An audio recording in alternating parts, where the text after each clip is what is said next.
Perbarui ilmu Islam kamu bersama Religion di tv1news.com dan TV1 Connect.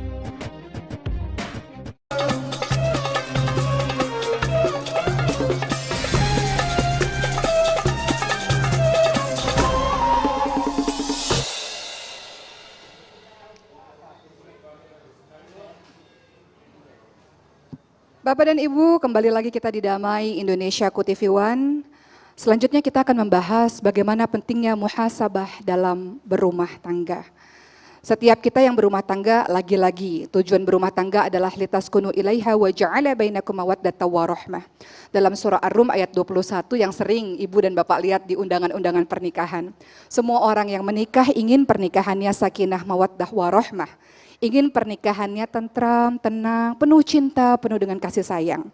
Tetapi kita tahu bahwa yang namanya pernikahan di dalamnya ada ujian badai yang datang silih berganti. Bayangkan kalau tidak ada muhasabah di dalamnya, apa yang terjadi? Yang terjadi akhirnya adalah saling menyalahkan dan mungkin saja berujung kepada perceraian. Sesuatu yang memang dibolehkan oleh Allah tapi sangat dibenci oleh Allah Subhanahu wa taala. Maka kita lihat bahwa di dalam rumah tangga ada beberapa konflik-konflik yang mungkin akan mewarnai kehidupan rumah tangga kita yang kalau kita bermuhasabah bisa terselesaikan. Contoh, beberapa di antara konflik yang menyebabkan kita bertikai, pertama adalah kurangnya atau tidak lancarnya komunikasi. Si istri mengatakan suami saya susah diajak bicara. Suami mengatakan saya nggak cocok bicara sama istri saya. Padahal kalau saling introspeksi satu sama lain, mungkin saya kurang menjadi pendengar yang baik. Mungkin saya ketika saling berbicara, saling bermarahan satu sama lain, maka akan menjadi baik-baik saja. Konflik berikutnya mungkin saja adanya orang ketiga misalnya. Daripada kita sibuk menyalahkan kenapa pasangan saya tergoda kepada yang lain, kita bisa bermuhasabah diri, berintrospeksi diri, mungkin di dalam diri kita kurangnya adanya pelayanan terhadap suami. Atau mungkin di dalam rumah tangga kita ada konflik finansial, yang daripada kita cenderung menyalahkan suami, dasar suami tidak bertanggung jawab, mungkin kita bisa berintrospeksi diri, mungkin tuntutan kita yang sangat lebih, sehingga membuat suami tidak mampu misalnya. Sebenarnya sahabat-sahabat sekalian, Rasulullah SAW juga mengalami konflik dalam rumah tangganya. Maka kita belajar dari kisah ini. Pernah pada suatu ketika Rasulullah SAW dimintai oleh para istri-istrinya tambahan nafkah. Pada saat itu Umar bin Khattab radhiyallahu anhu dan juga Abu Bakar radhiyallahu anhu datang kebetulan untuk melihat. Dan ketika mengetahui hal tersebut, Abu Bakar menegur anaknya Siti Aisyah radhiyallahu anha dan Umar bin Khattab radhiyallahu anhu menegur anaknya Hafsah bahwa apa yang diminta oleh mereka kepada Rasulullah itu tidak ada pada diri Rasulullah. Mereka meminta tambahan nafkah. Dan Rasulullah tidak ada pada dirinya untuk bisa memberikan nafkah secara berlebih-lebihan. Karena Rasulullah SAW ingin para istri-istrinya hidup secara sederhana. Maka apa yang terjadi? Rasulullah memberikan waktu kepada para istri-istrinya untuk bermuhasabah. Rasulullah SAW mendiamkan istrinya selama 29 bahkan 30 hari agar sang istri bermuhasabah, berintrospeksi diri. Apakah patut apa yang dikatakan oleh istri-istri beliau? Sehingga turunlah surah Al-Ahzab ayat ke-28 sampai ke-29 yang menginformasikan istri-istri boleh memilih, boleh berpisah atau boleh bersama dengan Rasulullah SAW dan semua istri memilih untuk tetap terus bersama dengan Rasulullah SAW. Itulah lika-liku dalam rumah tangga. Bayangkan kalau tidak ada muhasabah di dalamnya, hanya ada pertikaian, percekcokan yang sangat luar biasa. Kemudian kita ingat bagaimana kisah seseorang suami yang ingin mengadu kepada Umar bin Khattab yang merasa bahwa istrinya terlalu cerewet. Pusing kepalanya istri saya terlalu cerewet. Ketika hendak datang ke rumahnya Umar bin Khattab, sang pemuda mendengar ternyata istri dari Umar bin Khattab radhiyallahu anhu lebih cerewet dibanding dengan istrinya. Maka pada saat itu sang pemuda pun bertanya kepada Umar bin Khattab dan Umar bin Khattab menjelaskan, aku tidak marah disebabkan karena cerewetnya istriku tidak ada apa-apanya. Dia lebih banyak jasanya, dia yang mengurusi anak-anakku, dia yang memasak makanan-makanan untukku, dia yang dapat melayani kebutuhan biologisku.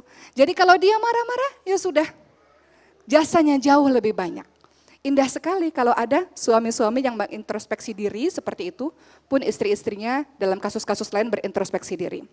Maka kita lihat apa sih pilar-pilar dari keluarga yang sakinah mawaddah warahmah.